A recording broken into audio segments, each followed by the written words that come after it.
여러분 안녕하십니까? 서정길 목사입니다. 신학이란 무엇인가? 앨리스턴 맥그레스가 쓴 책을 기준으로 상고해 봅니다. 그 중에 일부 길라잡이에서 근현대에 일어난 사건들을 한번 살펴보는 중에요. 모더니즘을 지난번에 보았습니다. 이번에는 10번째 강의로 신정통주의를 살펴보도록 하겠습니다. 아마 신정통주의라 그러면 여기에 나와 있는 대로 칼 바르트가 등장을 하게 되지요. 그러면 이것은 신정통주의는 과연 무엇인가? 먼저 무엇인가 하기 전에 왜 신정통주의라고 했는가 하는 것이 좀 궁금하지 않습니까? 정통주의면 전통주의지 왜 신자가 들어가는가? 예, 정통주의가 싫어하는 고등비평을 수용하고요. 그리고 그 정통주의가 좋아하는 축자 영감서를 부인하기 때문에 정통주의는 아니라는 뜻입니다. 그렇다면 왜 신정통주의인가? 그것은 자유주의 신학을 비판하고 종교개혁자들의 사상을 존중하기 때문에, 또 다시 말하면 성경적 신앙을 복귀하려고 하는 희망을 가지고 있기 때문에 신정통주의라고 합니다. 그 이제 흐름의 배경은 이러합니다. 상당히 번성하리라고 보았던 슐라이마허와 그의 계승자들을 중심으로 일어난 자유주의 신학이 말이죠. 제1차 세계대전을 겪으면서 점차 커다란 환멸감을 낳게 되었습니다. 슐라이마허는 기독교를 종교 경험의 수준으로 끌어내렸다. 뭐 이렇게들 다 비평을 하고 있습니다. 그러면 그 결과 어떻게 되는가? 슐라이마허는 하나님 중심이 아니라 인간 중심의 일로 변질시킨 것이 아닌가 이렇게 학자들이 주장을 하게 된 것입니다. 자유주의 신학자들은 인간들의 가치를 중요하게 여겼습니다. 그러나 그런 가치들이 결국 이제 엄청난 규모의 세계 전쟁을 낳게 됐다고 된 그런 결과를 낳고 보니 결과론으로 보면서 이 자유주의 신학에 대해서 비판을 아주 매섭게 가하게 된 것이죠.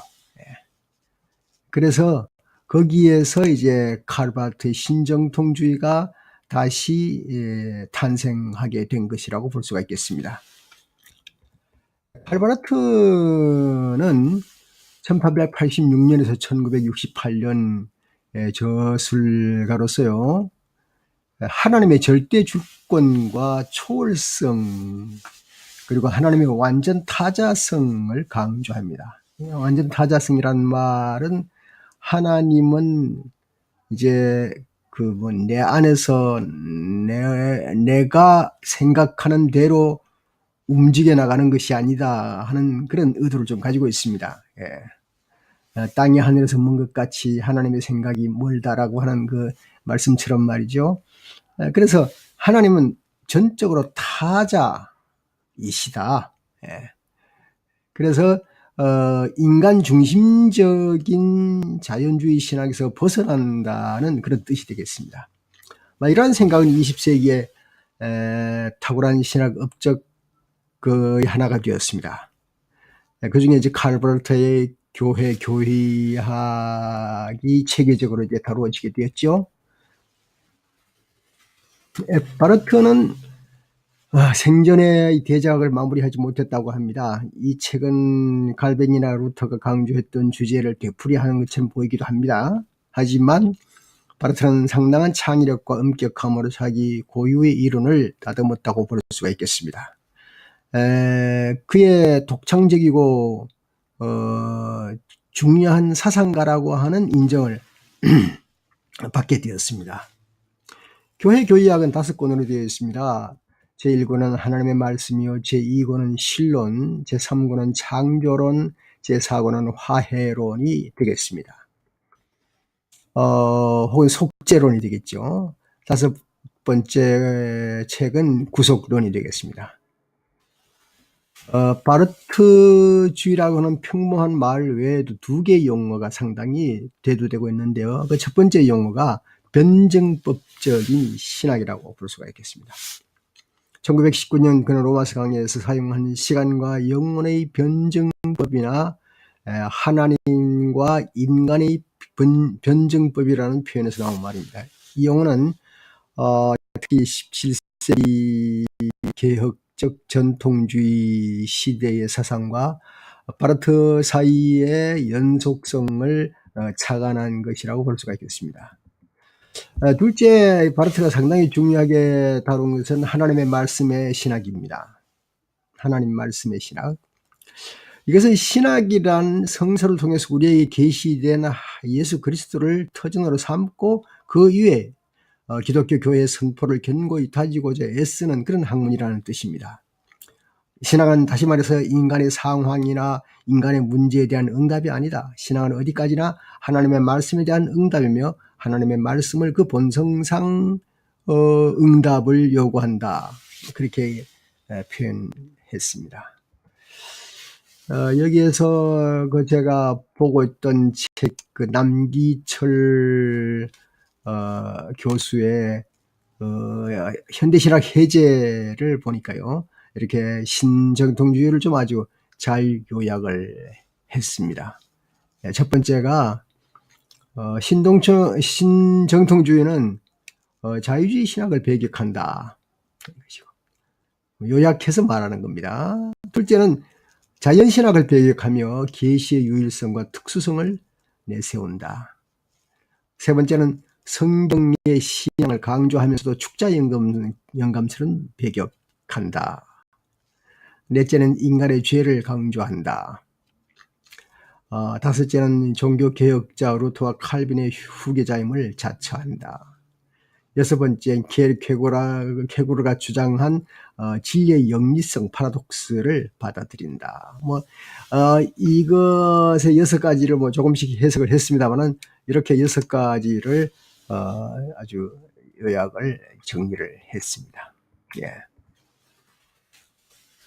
1930년대 신정통주의는 라인홀드 리버를 비롯한 여러 신학자들의 저서를 통해서 북미 신학에서 주도적인 위치를 차지했고, 자유주의 개신교가 그 당시에 펼치던 사회 사상의 낙관적인 가정들을 아주 예리하게 비판을 했습니다.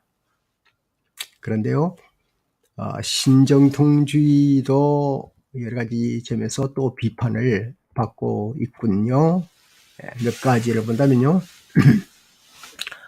첫 번째는 하나님의 초월성과 타자성을 강조하는데, 하나님이 멀리 계신 존재요, 심지어는 아무런 관계도 없는 존재로까지 여겨지게 된 것이 아닌가. 이러한 사고가 극단적인 회의주의를 낳는 원인이 된 것이 아닌가 하는 그런 문제를 제기하게 되는 것입니다. 두 번째, 신정통주의의 약점은 만약에 하나님의 계시만을 근거로 삼는다면 신정통주의의 주장은 순환 논증에 해당하는 것이 아닌가.